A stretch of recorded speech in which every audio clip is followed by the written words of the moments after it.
Hello, good morning everyone. Today we are going to understand the basic concepts in human rights. Myself is Professor K.KOKATE, Department of Mechanical Engineering, Sharad Institute of Technology, College of Engineering, Yatsa. We will see the basic concepts in human science. So there are three basic concepts in human rights. Although there are many concepts, but important concepts are three. Now, we'll see what are those concepts. The very first concept is concept of state. The second concept is concept of equality. And the third concept is concept of justice. We'll see each and every concept in detail. Now, the very first concept is concept of state. Under this concept, we can broadly define it as a country considered as an organized political community controlled by government. Means, in other words, a country which is governed by a government for a political purpose is called as state. Now, we'll understand the historical concept of the state, as it is very significant that some sort of political organizations which evolved in ancient times. I mean to say that many political organizations which were evolved in ancient times of India and some part of Europe. So here these political organizations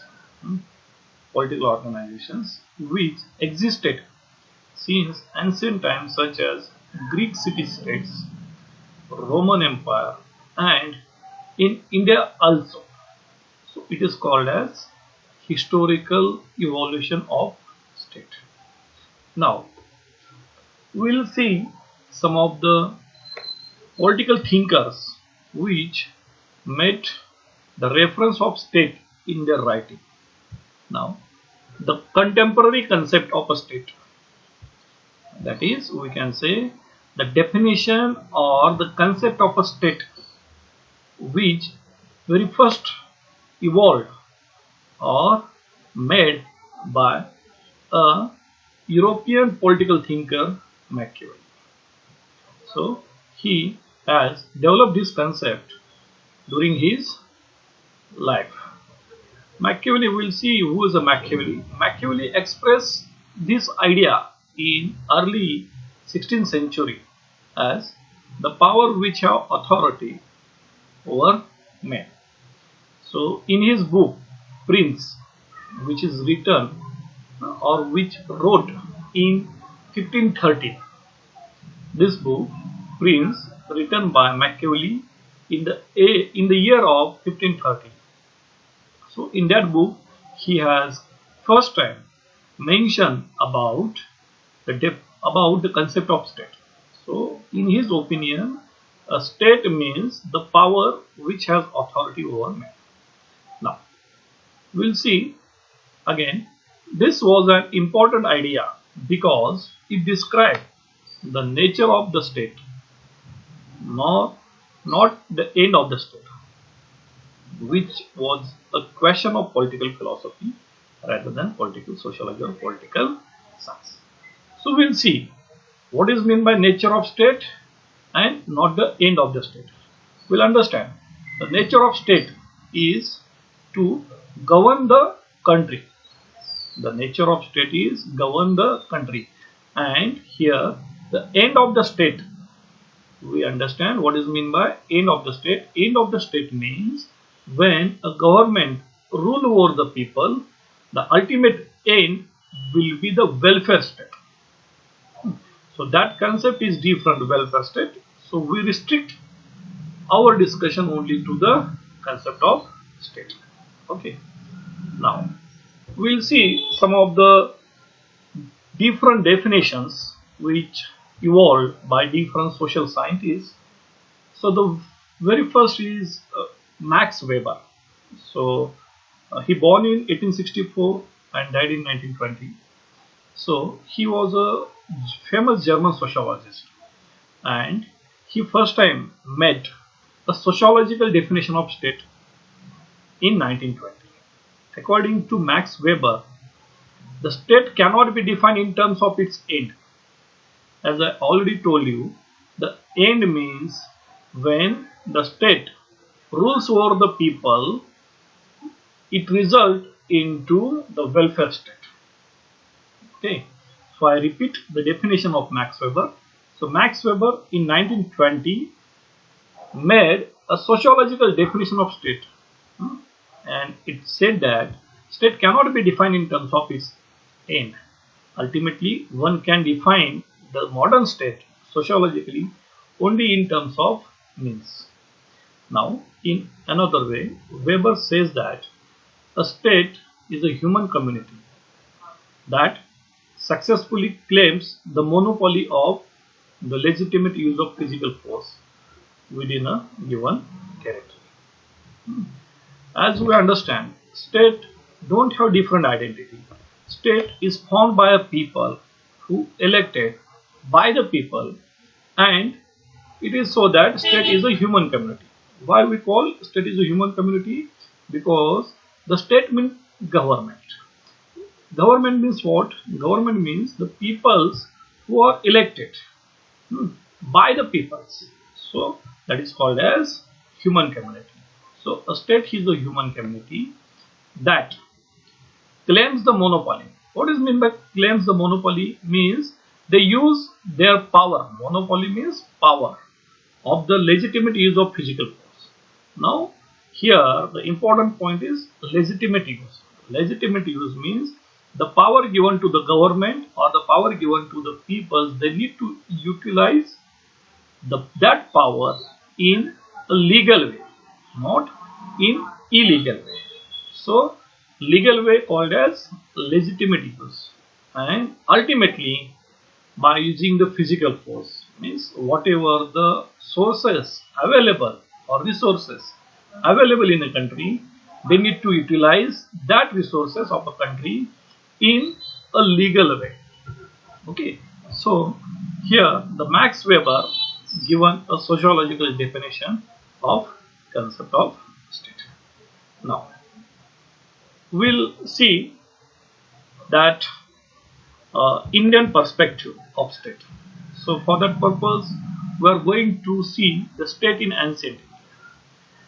Recently, in pre-independence era, that is before 1947, when means as we know that India got independence in 1947, and the pre-independence era or pre-independence time means before 1947. The first historian in India pre-independence times, the first historians to write the political and sociological history of ancient India were from British origin. Means there were two peoples. One is James Mill, we generally call J.S. Mill. So J.S. Mill is a political thinker, and V.S. Smith, again he is from British people. He's from British origin. So these two peoples were from the British. They very first time met the reference of concept of state in India. Okay, now we'll see about these two thinkers. J.S. Mill in his book The History of India. So I repeat, J.S. Mill in his book History of India mentioned about Indian civilization. Like J.S. Mill in his book History of India mentioned about Indian civilization.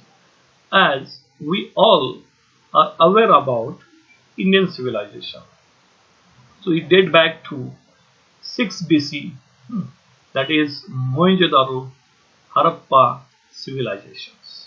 Okay, so J.S. Mill the first time made a reference of Indian civilization in his History of India book.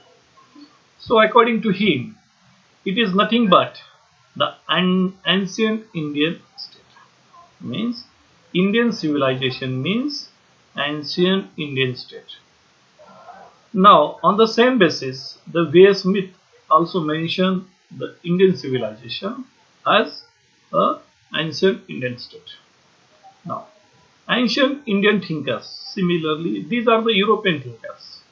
Now, in India also, the Indian thinkers like Bhishma, Narad Muni, Brihaspati, then Kautilya, Kamdaka mention about the concept of state in their books. Okay. Now, according to different writings of Indian thinkers, we can differentiate four important theories regarding the origin of the state in ancient India. Okay. So I repeat, in India, ancient India, the thinkers were like Bhishma, Narad, Brihaspati, Kautilya, Kamdaka mention about the concept of state in their books.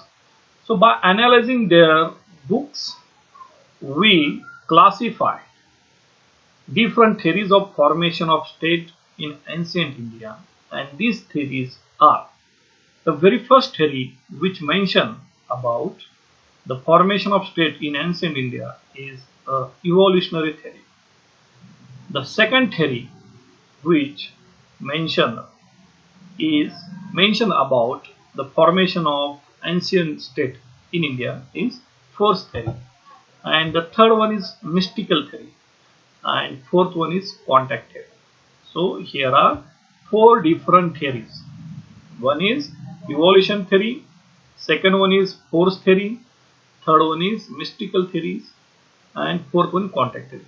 So these four theories mention about origin of the state in ancient India. We'll see every theory in detail. Now, the theory of evolutionary, or we can say evolutionary theory of state. Under this theory, origin, that is, this is original theory. This is the oldest theory of the origin of state in India. As this is the oldest, one of the oldest theory of the origin of state in India, and has been mentioned in the Atharva Veda. This theory has a reference in Atharva Veda. According to this theory, the state is the result of evolutionary progress, and it did not originate at a fixed time. So it is very important. In ancient India, the state formed, the state did not form at a fixed time, but the state formed by step, means evolution of state formed step by step. So it is called as evolutionary. What is the meaning of evolutionary? Evolutionary means the things which is happen over a period of time of span. Over a period of time of span. So we call it as evolution. The same concept is applied here. So this is all about theory of evolutionary. Now we will see the different elements of the states. Now, as we already studied, some history, then sociological definition, then state in ancient India. Then we seen four different theories. Out of four, we studied only one theory. Then the next point is elements of the state. Now, it is very important point in the light of various definition of the state, as it is customary to identify the state by its constituent element which include. Means state is formed by these four elements. The state is formed by these four elements. The very first is population. A state without population is not a state. To become a state must have some population. Then territory. Territory means boundary. Without boundary, there will not be a state. So, to become a state, that state need to have a specific boundary. Take the example of India. In India, we say the Maharashtra has a specific boundary. Karnataka has a specific boundary, that is a territory. India has a specific boundary. Similarly, Bhutan has a specific boundary, that is called as territory. We have well marked, well demarcated boundary is called as territory. Then state also have a government. And finally, the fourth informant is sovereignty. Now we'll understand what is meant by sovereignty. Sovereignty is nothing but the rules made by the people, or we can say the rules made by the native peoples for themselves. It is called as sovereignty. It is called as sovereignty.